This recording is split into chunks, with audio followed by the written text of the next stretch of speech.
evening and thanks for joining us. Pipelines and politics are a potent mix in this country right now, and today whales are being added to the equation. The federal government no longer considers humpback whales off the BC coast a threatened species. That means the whales and their habitat will no longer get the same legal protection, and that opens the door to development, including the controversial Northern Gateway pipeline. Environmental groups are furious. Our Vashi Capellos has been talking to some of them. Vashi? Donna, though the government says this decision is all about science, environmentalists say it's anything but. And that means more controversy for Northern Gateway. Oh my God.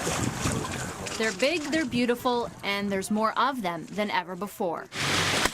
The federal government says the humpback whale population off the coast of BC has increased to roughly 18,000.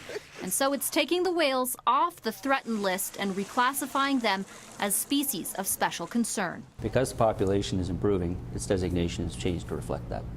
Environmentalists are furious with the decision. They say it's all about timing. In June, Ottawa is expected to decide whether to approve the proposed Northern Gateway pipeline. The impact on nearby whales has been a major concern. It's not a science-based decision, it's a political decision. The pipeline would carry 500,000 barrels of oil daily from Alberta to Kitimat, BC, where it would then be transported on oil tankers along this route. The shaded areas show where the humpbacks can be found.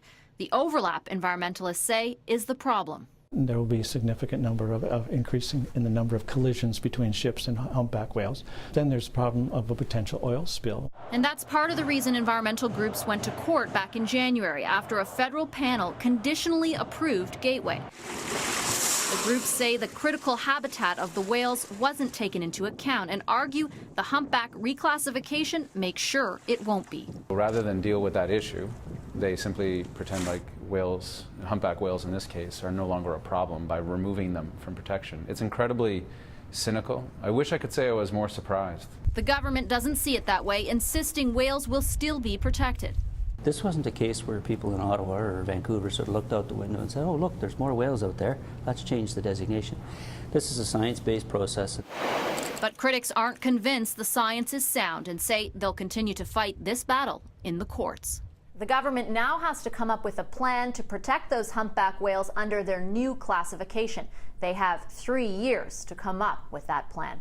Donna. All right, Vashi Capellos in Ottawa. Thanks. Here are the numbers on humpbacks. According to the government-appointed panel, the North Pacific population has been increasing by about 4% per year since the early 1990s. As Vashi said, there are thought to be 18,000 adults now, but even the panel admits that number is considerably smaller than it was before humpbacks were decimated by commercial whaling off the BC coast. That ended back in the 1960s.